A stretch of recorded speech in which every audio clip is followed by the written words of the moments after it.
Even کہ دہشت گرد بھی جب پکڑے جاتے ہیں تو ان کی دہشت گردی ثابت ہونے سے پہلے میں ویسے پی ٹی آئی کی جو 9 مئی کا جو سانحہ تھا اس میں جو کچھ بھی ہوا میں اس کو دہشت گردی ہی قرار دوں گا، میں اس کی سپورٹ نہیں قطعی طور پہ کروں گا، چونکہ ایک انتشار کی کیفیت، ایک اندارکیت کی کیفیت کسی بھی ملک کے لیے انتہائی نقصان دہ ہے۔ لیکن اس کے باوجود وہ قیدی جو ہیں، وہ جو بچے بیچارے جو ٹریپ کر لیے گئے تھے، جن کو یہ دکھایا گیا تھا کہ یہ سماجی تبدیلی آئے گی، انقلاب آئے گا، 1 کروڑ نوکریاں ملیں گی، یہ ہوگا وہ ہوگا، حکومت کو بیلنس رکھتے ہوئے ایسی کارروائی کرنی چاہیے ملزمان کے خلاف جو عدالتوں میں پیش کیے جاتے ہیں۔ اب دیکھیں کہ جو پی ٹی آئی میں اعلان کر دیتا ہے 2 دن 4 دن قید میں رہ کر، لاک اپ میں رہ کر وہ پریس کانفرنس کرتا ہے کہ میرے اس جماعت سے کوئی تعلق نہیں، وہ اسی طرح جس طرح پہلے پی ٹی آئی میں شامل ہونے والے دودھ کے دھولے بن جاتے تھے تو چند سیکنڈوں میں وہ ہیرو بن جاتے ہیں، وہ پاک باز بن جاتے ہیں۔ یہ فردوس عاشق امان، میں نام نہیں لوں گا سیاستدانوں کے، لیکن کوئی مسئلہ نہیں ہے، یہ سارے لوگوں کی تاریخ ہمارے سامنے۔ وہ جہانگیر ترین جو ہے اس نے چینی کا بحران پیدا کر کے کیا اس قوم سے زیادتی نہیں کی تھی۔ اور ایک مزیدار بات یہ ہے کہ یہ جو فوج ہے وہ کہہ رہی ہے، جو آپ نے بڑی خوبصورت بات کی، غیر جانبداری کا۔ اب یہ جو نئی پارٹیاں بن رہی ہیں، جو الیکٹیبلز ہیں، جو جیتنے والے کینڈیڈیٹ ہیں، وہ یہ پوچھتے ہیں کیا وہ آپ کے ساتھ ہیں، کیا ان کا ہاتھ آپ پہ ہے؟ نہیں، میں اصل میں نا یہ آگے چلا گیا، ہم اس کو ڈسکس کر لیتے ہیں۔ جی ضرور۔ میں آپ سے کہنا یہ چاہ رہا ہوں، پوچھنا میں آپ سے یہ چاہ رہا تھا کہ انسانی حقوق، جی بنیادی انسانی حقوق، ان کی جو امپلیمنٹیشن ہے، جب چلیں یہ تو آپ کی ٹھیک ہے، ہمارا جو سوسائٹی اور معاشرہ ہے، جس طرح کے یہاں پہ رویے ہیں خاص طور پر لا انفورسمنٹ ایجنسیز کے، کہ جس طرح سے وہ لوگوں کو پکڑتے ہیں یا دھکیلتے ہیں یا کھینچتے ہیں، یہ رویہ بہرحال نہیں ہونا چاہیے، یہ بڑا ہی ایک تضحیک امیز معاملہ ہے۔ لیکن جو لوگ اپنی زبان اور عمل سے ریاست کو، ریاستی اداروں کو اور ملک میں امن و امان کو اور قومی مفادات کو وہ رگیدتے ہیں، دوسروں کی تذلیل کرتے ہیں اور کسی بھی چیز کے اوپر کمپرومائز کرنے کے لیے تیار نہیں ہوتے ہیں یا پیچھے ہٹنے کے لیے تیار نہیں، یعنی اپنی جو نیگیٹیوٹی ہے اس پر کوئی کمپرومائز نہیں کرنے کے لیے تیار ہوتے ہیں، ان کو کس کھاتے میں شامل کیا جائے؟ دیکھیے اس میں بھی میں ذمہ دار قرار دوں گا پی ڈی ایم کی گورنمنٹ کو۔ پی ڈی ایم کی گورنمنٹ نے فرق ہوگی چلی گئی ملک سے باہر، تو پھر ان کو یاد آیا ہاں اس نے اتنے ارب کا کر لیا، کرپشن کر لی، فلاں نے اتنی، اب اس کے شوہر کو بھی، اب مقدمات بن رہے ہیں، بڑے بڑے دعوے کیے جا رہے ہیں پی ڈی ایم کے وزراء کی طرف سے جی، لیکن اس وقت جب وہ بھاگنے لگے تھے کسی نے نہیں پکڑا۔ اب عمران ریاض جو ہے، میں اس کو جرنلسٹ تو قرار دیتا ہوں، لیکن اس کی جتنی بھی ولاگز تھے، جو گفتگو تھی، وہ ریاست میں انتشار پیدا کرنے کے لیے تھی، اس کو معافی نہیں ہونی چاہیے، لیکن ٹرائل کے ذریعے، یہ نہ ہو کہ اس کو آپ ملٹری کورٹ میں پیش کریں، سول کورٹ میں پیش کر کے اس کا ٹرائل ہو۔ تو یہ بات تو کالونیل دور تھا، جب اس دور میں اس طرح کالے پانی میں بھیج دیا اور اتنی سخت سزائیں ہوتی تھی، وہ سراسر انسانی حقوق کی خلاف ورزی تھی۔ آج ہی میں آپ کو بتاؤں کہ فارمیشن کمانڈرز کی کانفرنس ہوئی ہے جی، پاکستان آرمی کی، اور اس کی صدارت کی ہے آرمی چیف عاصم منیر نے، جی جی جی، اور انہوں نے وہاں پہ جو خطاب کیا ہے اور وہاں پہ جو اس کے شرکاء ہیں اس کانفرنس کے، انہوں نے بڑا کلیئرٹی کے ساتھ یہ بات کہی ہے کہ ایسے لوگ جنہوں نے ریاستی اداروں اور عوام کے درمیان ایک فاصلہ پیدا کرنے کی کوشش کی اور ریاست کے مفادات پر حملہ کیا، انہیں جو بھی قانون قاعدہ ہے اس کے مطابق پکڑا جائے گا۔ اور دوسری بات جو انہوں نے کہی وہ یہ ہے، انہوں نے کہا کہ ہمارے پاس اتنے زیادہ شواہد ہیں کہ ان کا جو واویلا ہے یا اپنے آپ کو معصوم ثابت کرنے کی جو باتیں ہیں وہ اپنی جگہ پر ہی ختم ہو جائیں گی۔ تو یہ بھی ایک معاملہ ہے، اور میں یہاں پہ آپ کو بتاتا چلوں کہ یہ جو سلسلہ ہے نا احتساب کا یا چیک اینڈ بیلنس کا، یہ محض سولینز کے ساتھ نہیں ہو رہا۔ جہاں جہاں پر جو لوگ جون سے ایلیمنٹ اس میں دکھائی دیے ہیں ان کو گرپ میں کیا جا رہا ہے، اور میرا خیال یہ ہے کہ ہمارے معاشرے میں جہاں پر اس طرح کی آزادی کے نام پر، آزادی اظہار کے نام پر، اختلاف رائے کے نام پر آپ جب حدوں کو کراس کر رہے ہوں تو پھر کہیں نہ کہیں کوئی نہ کوئی لمٹ جون سی ہے اس کو طے کرنے کی ضرورت ہوتی ہے۔ کیا کہتے ہیں آپ؟ قبلہ، اگر کارروائی ہو رہی ہے، آپ کہتے ہیں کہ ادارے کے اندر کارروائی، تو جو مرکزی کردار ہے اس پروجیکٹ کا، فیض حمید، اس کو ابھی تک گرفتار کیوں نہیں کیا جا رہا؟ چھوٹے چھوٹے لیول کے میجر اور کیپٹن پکڑ لیے آپ نے، ہم آپ جو ماسٹر مائنڈ ہے اس کو کیوں نہیں پکڑا جا رہا؟ آپ دیکھیں اس چیز کو، بات یہ ہے کہ فیض حمید کا آپ نے نام لیا ہے، جی جی یہ ہم محض گفتگو کر رہے ہیں، ٹھیک ہے، میرے یا آپ کے پاس یا کسی کے بھی پاس، ابھی آرمی چیف کا ایکس آرمی چیف جون سے ہیں جنرل باجوہ جو ہیں، جی جی، ان کے بارے میں گفتگو بہت ہو رہی ہے، عمران خان جو ہے، مریم نواز جون سی ہیں، وہ بڑا جوش و خروش سے باتیں کر رہے ہیں، لیکن یہ ساری چیزیں جون سی ہیں اس کے اوپر بھی ہمیں سوچنے کی ضرورت ہے کہ ہم نے کسی بھی شخص کو اگر کسی چیز کا ماسٹر مائنڈ قرار دے دیا ہے تو ہمارے پاس اس کے کیا ایویڈنس ہے، ہمارے پاس اس کا کیا ثبوت ہے،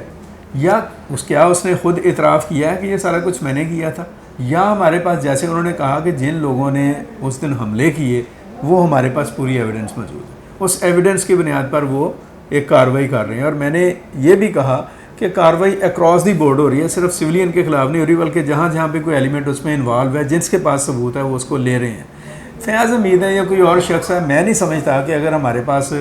ان کے بارے میں کوئی ایویڈنس نہیں ہے تو محض ہم جوش خطابت میں یا تقریر کے چکر میں یا باتوں کے چکر میں کسی کا بھی نام لے کر اس کو رگیدنا شروع کر دیں۔ اچھا، فیض حمید کا نام جو ہے نا، یہ کوئی تجزیہ کار نہیں لیتے، یہ نام ریاست کے اداروں کی طرف سے ہی آیا ہے، کہاں سے؟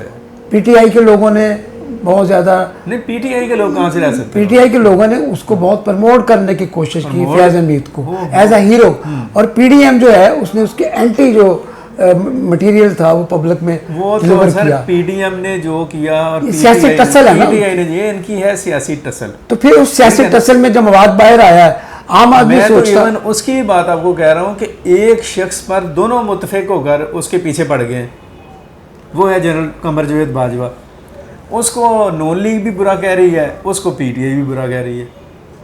خان صاحب بڑے دبنگ گفتگو کرتے رہے ہیں ان کے بارے میں، لیکن میرا ذاتی خیال جون سا یہ ہے کہ ایکس آرمی چیف ہیں، 6 سال تک انہوں نے سرو کیا ہے، ہمارے پاس یا کوئی بھی شخص جو اس قسم کی گفتگو کرتا ہے اس کے پاس کیا ثبوت ہے، کیا ایویڈنس ہے؟ دیکھیے یہ جب ہم تجزیہ کرنے بیٹھتے ہیں نا تو کوئی ہمارے پاس ثبوتوں کا کوئی باکس نہیں ہوتا جس میں ہم نے کوئی ڈاکومنٹ، میری بات